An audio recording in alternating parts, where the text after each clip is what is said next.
አንቲ ውእቱ መሶበ ወርቅ ንጹህ እንተ ውስቴታ መና ህቡ ህብስት ዘወረደ እምሰማያት ወሃብየ ለኩሉ ዓለም ወሃብየ ሕይወት ለኩሉ ዓለም ለማ ከየት የወረደ እምሰማያት አንቲ ውእቱ መሶበ ወርቅ ማርያም ናት መሶበ ወርቅ እንተ ውስቴታ በወርቅ መሶበ ወርቅ ውስጥ ያለ ህቡ የተባለ ምስጢር ያለው ጳውሎስ ክርስቶስ ተመልከቱ ዘወረደም ሰማያት ከሰማይ ነው የመጣው እግዚአብሔር ነው እሱ ፍጡር አይደለም እንደ አርዮስ ሁለት ባህሪያት የሚባለው አይደለም በተዋህዶ ነው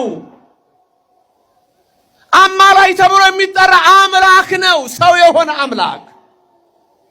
ዘወረደም ሰማያት ለምን ወሃብየ ሕይወት ወሃብየ ሕይወት ማለት ምን ማለት ነው ሕይወት የሚሰጥ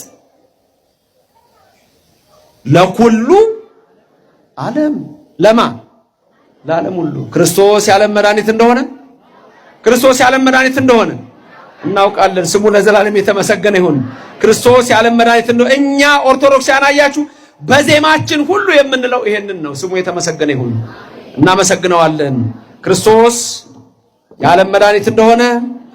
ምን እንላለን እናውቃለን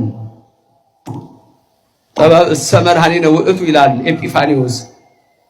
ጥበብ እንጂ ጥበብስ እሱ መድኃኒታችን ነው ዘቤዘወነ ነው ያለው የተቤዠን ወተሳየጠነ ነው ያለው በንዛሃተ ደሙ በደሙ ፍሰት ወገኖቼ የገዛን እኛ ክርስቶስ የዓለም መድኃኒት እንደሆነ እናውቃለን ከቅዱሳን ሁሉ ክብር የማን ክብር ይበልጣል የማርያም ክብር ይበልጣል ስለነ ኢሳይያስ ብናወራ በሩቁ የተመለከቱ ናቸው ስለ መላእክቱ ብናወራ እኔ በፊቱ ቆማለሁ ያለው ቅዱስ ገብርኤል ስለነርሱ እንኳን ብንናገር ፊታቸውን ሸፍነው ነው ወገኖቼ ከነደ እሳትነቱ የተነሳ ስለሚያቃጥላቸው ስለማይቋቋሙት ስለማይችሉት ይህ መለኮት ግን በማን ማህፀን አደረ ድንግል ማርያም ማህፀን አደረ